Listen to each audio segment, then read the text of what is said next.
À tout mes très cher, à tout à quoi, j'espère que tu vas bien. Ça va bien, j'ai même oublié d'activer le chrono. C'est que tout va bien. Oui, ça va très bien. À tout à vous tous mes très chers, j'espère que vous allez bien. C'est vrai que ça fait un moment qu'on ne s'est pas vu, qu'on n'a pas tourné de vidéo, ça C'est fait vrai. près de mois quand même. Mais bon, il y avait des choses à gérer, des choses personnelles à Oui. gérer. Il fallait prendre le temps de faire les choses. Mais en tout cas, maintenant, on est là. Et aujourd'hui, bon, directement, on va commencer le sujet qui est très présent par rapport à l'actualité. C'est le sujet de Pâques. Ouais. Donc, comme d'habitude, maintenant, vous avez un peu l'habitude, donc à quoi on va prendre la parole, puis je vais prendre la parole par la suite. Mais avant de commencer, bien sûr, livre, cours, voyage, calendrier, puissance. Le livre est déjà sorti, puissance. T-shirt. Le t-shirt, je ne sais pas si vous voyez bien, je suis lié au divin, à Nijart. Franchement, il est top. À quoi le kiff, en tout cas. Oui. Il me Parce que- tarde d'avoir mon t-shirt. Parce que quand il est rentré, tu m'as dit, mon t-shirt, je peux le commander. Donc, il sera en commande bientôt en ligne sur le site Anijar, ne vous inquiétez pas. Et en fait, il devait être déjà là plus tôt, pour être franc avec tout le monde, C'est vrai. mais j'ai préféré sortir vraiment un package. Donc, il y aura des séances de méditation, il y aura des livres, des mini-livres en tout cas, il y aura des t-shirts. Voilà, j'ai vraiment voulu faire un truc bien. Offrir un univers, en Voilà, quelque offrir sorte. un vrai univers autour Ouais. d'être lié au divin, parce qu'un t-shirt c'est bien, mais bon, je pense qu'il faut qu'il y ait, faut qu'il y ait plus. Il faut aussi qu'on puisse se connecter Tout à quelque chose de plus grand que nous, donc l'objectif c'est ça. En tout cas, mes très chers, moi je suis vraiment ravi d'être avec vous. Et on va faire une chose, mais on va continuer la marche en avant, donc à quoi? On commence directement par toi. Eh bien, on y va, mais sans transition, la fête de Pâques. Donc, moi, je me suis basée un petit peu sur le site Le Jour du Seigneur. Et voici ce que j'ai pu lire sur le site. Le mystère pascal de la Pâque est au cœur de la foi chrétienne. En fait, on sait que c'est une fête qui est très importante dans le monde chrétien. Elle représente l'accomplissement des promesses de l'Ancien Testament. Ça, on peut le trouver dans Luc 24, les versets 26 à 27. Et la Pâque va en plus confirmer la divinité de celui qui crie. Il continue en disant que celui qui crie n'est pas simplement revenu à une vie terrestre, comme cela a été le cas de Lazare, dans Jean 11, verset 44. En fait, la Pâque est liée au mystère même de l'incarnation du Fils de Dieu. Ça, c'est fort. C'est clair. Il y a un double aspect dans le mystère pascal. D'une part, par sa mort, celui qui crie va libérer l'homme du péché, et aussi par sa résurrection, il ouvre l'accès à une nouvelle vie. C'est-à-dire, par la résurrection, il ouvre le fait qu'il y a la vie terrestre, mais il y a aussi la vie après la mort. Voilà. Donc, il se contente pas de t'offrir un salut tandis que tu es simplement sur terre, mais même après. Ok. Ça veut dire qu'il a un projet pour toi après aussi. Ok, c'est ce qu'on. Moi, je vais l'aborder dans ma partie. C'est un peu l'immortalité de l'âme. Exactement. C'est-à-dire que tu es vivant. Et puis, tu es immortel parce que tu restes vivant même après ta mort, entre guillemets. C'est ça. Ok. C'est-à-dire que c'est pas genre l'expression après la mort, c'est Tibet. Alors, en français, après la mort, il n'y a rien. Ouais. Voilà, en créole, on dit après la mort, c'est Tibet. Ouais. En français, on dit après la mort, il n'y a rien. Non, là, il y a C'est quelque ça. chose. Et là, à travers Pâques et la résurrection, le Fils de Dieu qui incarne Dieu donne une possibilité, en tout cas, de vie éternelle. Ok, C'est ça. en résumé. Et donc, pour poursuivre, ils disent encore que la Pâque consiste en la victoire sur la mort du péché. Enfin, la résurrection de celui qui crie est principe et source de résurrection future de l'homme. Dans l'attente de cet accomplissement, celui qui crie vit dans le cœur de ses fidèles. C'est le cœur de la foi et de l'espérance chrétienne. C'est quand même beau tout ça. Hein? Ouais, en fait, c'est la base de tout quelque part. C'est-à-dire, Voilà. tout chrétien qui veut accéder à la vie éternelle, à la résurrection, à l'immortalité de son âme, doit passer par pas qu'un moment central. Exactement. Ok. C'est The moment, Exact. the colonne vertébrale, c'est la quoi. colonne vertébrale de la pensée. Exactement. Ça, c'est vrai. Parce que même quand je parle avec les témoins de Jéhovah aussi, ils parlent beaucoup de résurrection, beaucoup de vie Bien après sûr. la mort, ce genre de choses. De toute façon, eux, ils ont un C'est le ministère. mémorial, Ouais, je c'est crois ça. qu'ils Ouais. appellent ça. Donc, ils vont pas dire anniversaire, C'est ça. on se comprend. Uh-huh. Ils vont dire mémorial. Mémorial. C'est ça. Et lors du mémorial, ils vont justement faire ce que d'autres congrégations font, donc le lavement des pieds, Et tout ça. manger le pain, le vin, etc. Des fois, il y a même etc. des baptêmes, des fois, à ce moment-là. Voilà, Ouais. c'est vrai. Mais on voit que c'est la même chose, hein, de toute Tout façon. à fait, mais oui, c'est C'est du copier-coller, on va the pas same faire. thing. Vas-y, continue. Slide suivante. Et donc, oui, slide suivante. Le dimanche de Pâques, les chrétiens fêtent la résurrection de celui qui crie comme point d'orgue de la semaine sainte.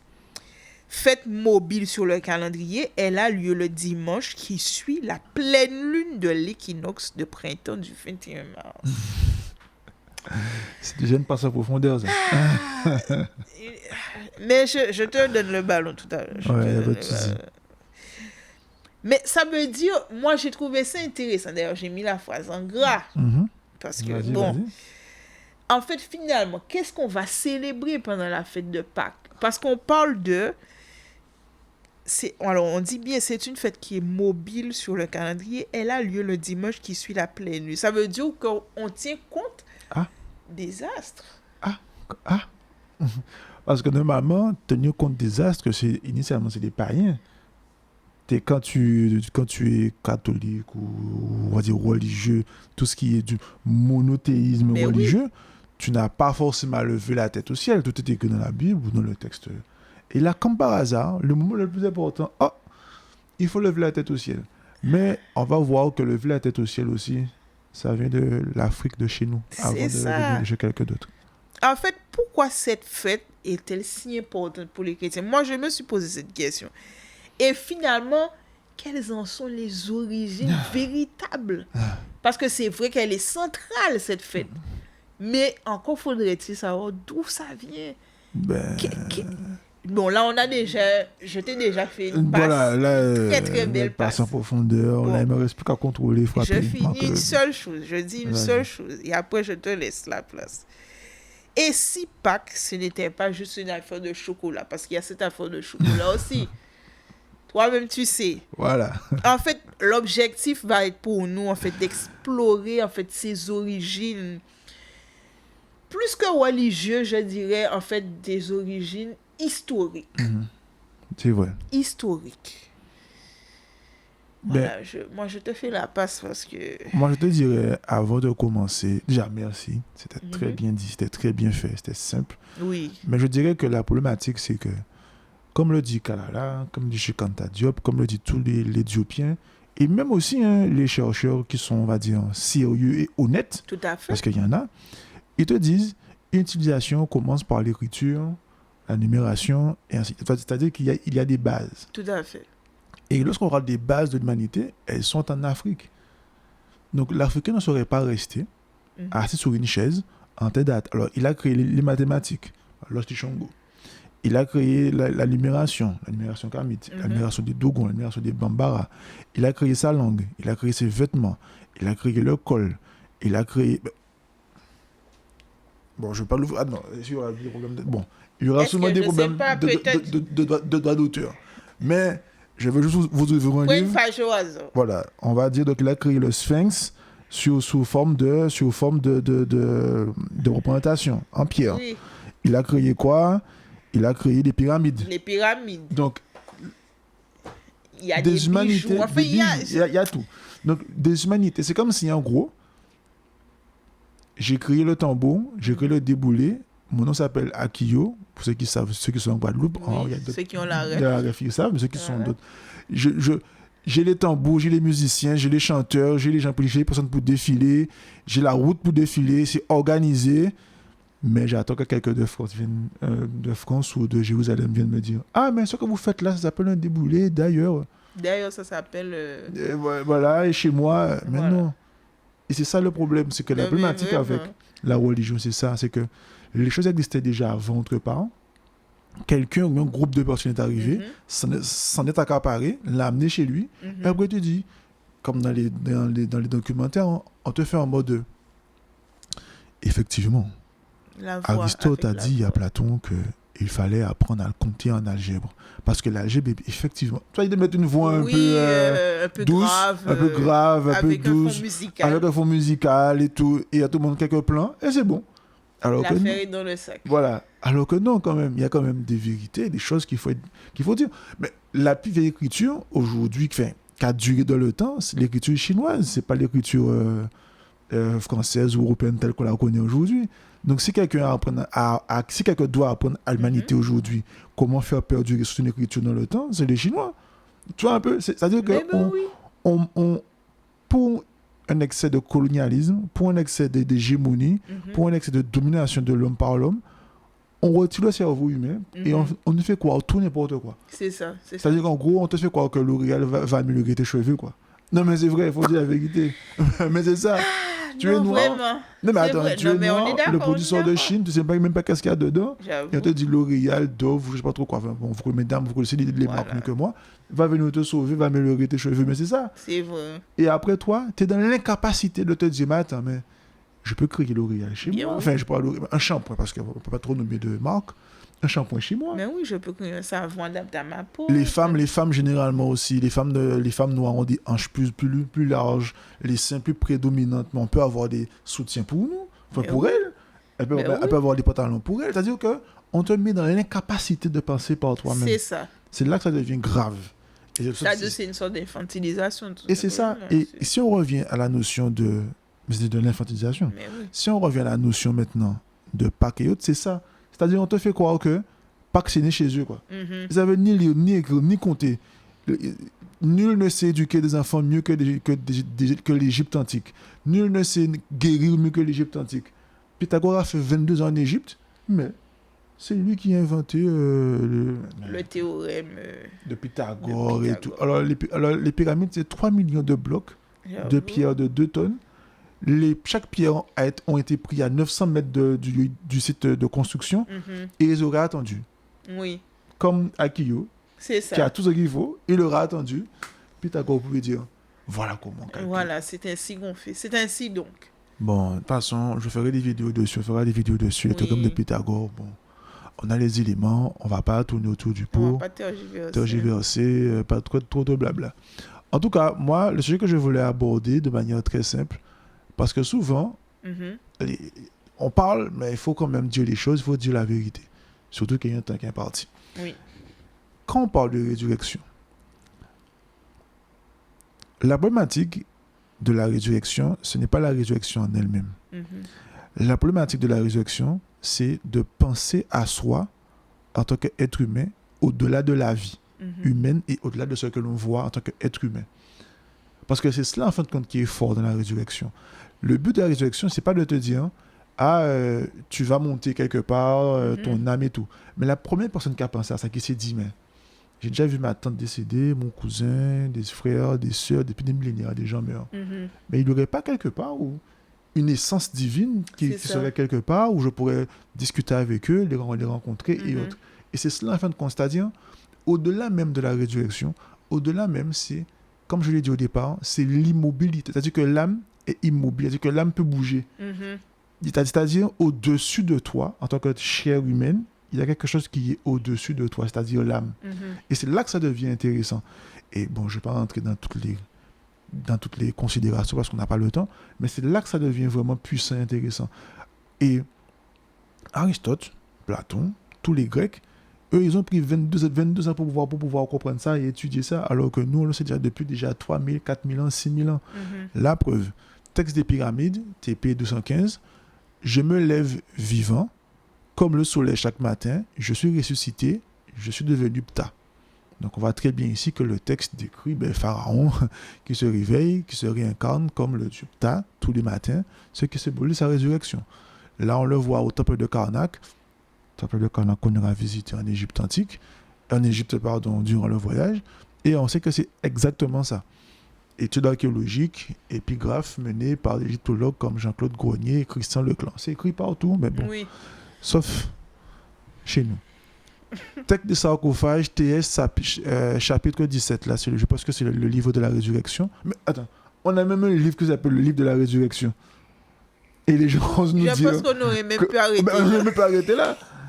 Rien qu'avec ça. On a un livre qui s'appelle le livre de la résurrection. Et les gens osent me dire d'où vient la résurrection. Ah ben, tu viens de la résurrection. Il y a le livre. On t'explique comment être éternel et enfin bref, l'immobilité de la bref. On est là pour continuer à être sérieux.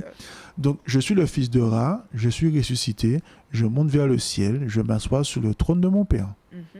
Bon, je ne rentre même pas d'aller sur le trône de père, tout ça, parce qu'on n'a pas le temps. Oui. Donc, ce chapitre met en avant la résurrection du défunt et sa montée au ciel pour rejoindre le dieu Ra. Luxor, temple de Luxor, on nous aura visité aussi, il n'y a pas de souci. Recherche de Ebert et Winlock et Roland Tefning. Désolé pour la prononciation. Et, Donc aussi, effectivement, maintenant, quand on parle d'équinoxe, il faut savoir que l'équinoxe est un repère cosmique maîtrisé par l'Égypte antique depuis des années. Bon, je vais très vite, parce qu'il y a un temps imparti. Des millénaires, pardon. Ouais. Je vais très vite, parce qu'on n'a pas trop le temps sur cela. Mais en tout cas, l'équinoxe, c'est le jour où c'est un moment dans l'année où le jour et la nuit sont d'égale durée. C'est-à-dire s'il fait 12 heures de nuit, 12 heures de jour. Et ces deux phénomènes-là existaient déjà en Égypte à travers Haket et à travers Piret. Bon, pas trop le temps d'aller très loin, mais à travers Haket et à travers Piret. Et ces deux jours, précisément, on peut dire que ce sont des jours qui ont été matérialisés pour la première fois en Égypte antique, soit en Afrique de l'ère impériale. Pas avant. Et on a même, pour toujours aller dans le bon sens, on a même des égyptologues tels que M. Parker qui dit les Égyptiens savaient observer les équinoxes avec une telle précision qu'ils réglaient leurs fêtes, leurs semailles et même l'orientation de leur temple sur ces phénomènes célestes. Donc, tiens donc. Ça veut dire qu'ils maîtrisaient déjà, c'est-à-dire que Lance Armstrong a gagné 7 fois le Tour de France, bon, même s'il était dopé, mais au moins il peut dire je connais le mont Ventoux comme ma poche parce que j'ai gagné 5 fois le Tour de France. Et je peux même t'expliquer, moi, la poche arrière, comment faire. Eh ben, c'est exactement la même chose. Ben oui. Il n'y a pas de problème avec ça. Continuons. Une maîtrise scientifique répétée, c'est-à-dire que l'équinoxe de printemps marquait la montée de l'énergie solaire, tandis que celui d'automne annonçait la récolte et la fin du cycle de croissance. Bon. Lorsque c'est le printemps, notamment ceux qui vivent en Europe le voient, on voit qu'il y a une énergie nouvelle. Même lorsqu'on est à Paris, tout le monde va en terrasse, les gens commencent à sortir, enfin à Paris, mais en Occident, oui, parce que, voilà, les gens commencent à sortir, ils vont en terrasse, ils sortent. C'est ça. Il y a une énergie nouvelle. Mais c'est ce qu'on appelle l'énergie de la croissance. Tu vois ? Donc, et c'est pour ça qu'en avril, il y a beaucoup de manifestations qui commencent à se mettre en place, beaucoup de choses extérieures des événements, parce que c'est le moment de la croissance. C'est ça. D'accord ? Le temps est favorable. Le temps est favorable. Vous voyez, toutes les finales des grandes compétitions de foot et tout se font toujours après le printemps. Bref. Donc, on voit qu'il y a ce moment de croissance. Par contre, lorsqu'on arrive à l'équinoxe d'automne, là, on voit qu'il y a ce moment de décroissance, si je le faut, de déclinaison, on va dire, d'énergie. L'énergie est toujours là, mais il y a moins d'énergie. C'est ça. Et c'est à ce moment-là aussi qu'on fait le moins de manifestations, le moins de choses. Donc, on lève le pied. On lève le pied. Ou dans tous les cas, pour ceux qui veulent savoir, si vous voulez matérialiser quelque chose à ce moment-là, un événement, peu importe, il vaut mieux d'abord le matérialiser durant la période du printemps et ensuite le mettre en application en octobre, novembre, décembre, janvier, enfin, soit après, par la suite, pour pouvoir un peu passer dans les beaux éléments. Les prêtres astronomes du temple de Karnak, par exemple, observaient le passage solaire au moment des équinoxes pour fixer le début des saisons. Effectivement, lorsqu'on va à Karnak, il y a certaines allées. Lorsqu'on tire de la droite, on voit très bien que c'est la levée de l'équinoxe, c'est éprouvé par des centaines de personnes. Il n'y a pas de souci, et même sur place, on peut le faire. Donc, ce qu'on appelle aujourd'hui équinoxe était déjà connu, ritualisé dans la vallée du Nil. Il ne s'agissait pas simplement d'un savoir empirique, mais d'un savoir sacré intégré dans le cycle de la vie, l'agriculture et la spiritualité. Pour ça, je vais citer les deux personnes que vous voyez, parce que comme les noms sont un peu compliqués, je ne vais pas me lancer dans cela. Mais en tout cas, ils te disent que l'année égyptienne fut divisée en 3 grandes saisons alignées sur le mouvement céleste, Aket, Piret, Shemu, donc c'est-à-dire les équinoxes, chacun marquant un basculement dans la respiration cosmique. Bon, moi je pense que là tout est dit. Oui, C'est non. même pas la peine d'aller plus loin quand on parle de respiration cosmique. Donc, quand au départ, on dit que l'équinoxe, dans la partie chrétienne, je mets des guillemets à ce que je dis, Oui. était basé sur la pleine lune après Oui, c'est l'équinoxe ça, de hein. printemps. C'est ce que tu as dit. Pour qu'il puisse placer le dimanche Le de dimanche Pâques, de Pâques.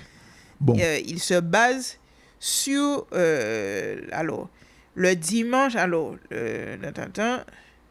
le dimanche qui suit la pleine lune de l'équinoxe du printemps du 21 mars. donc Et en fait, c'est quand ils ont placé ça, parce que ce que tu as dit là, c'est tellement vrai, parce que c'est il y a un moment où tu disais que ils utilisent ces deux dates-là pour pouvoir placer le début des saisons, établir leur calendrier. Mais c'est pareil. En fait, ils font la même chose, parce que quand ils ont trouvé le dimanche de Pâques, c'est là qu'ils remontent 40 jours pour marquer le début du carême et 40 jours après pour marquer la Pentecôte et les autres fêtes qu'ils ont à placer. Donc, même quand si demain, tu pars sur notre planète ou tu reviens sur Terre et tout, et qu'il n'y a pas de calendrier, mais si tu veux refaire le calendrier exactement et ne pas jamais te perdre, tu prends l'équinoxe de printemps et tu prends le dimanche, effectivement, Voilà. de pleine lune, et tu n'as qu'à faire après ton calendrier en fonction de ça. Voilà. Tu te tromperas jamais. Et donc, je le redis, hein, l'année égyptienne fut divisée en 3 grandes saisons alignées sous les mouvements célestes. Aket, Piret, Shemu. Mais Aket et Piret, c'est l'équinoxe. Donc, ça veut dire que l'Égyptien ancien, l'Africain ancien, avait déjà un calendrier basé sur les équinoxes.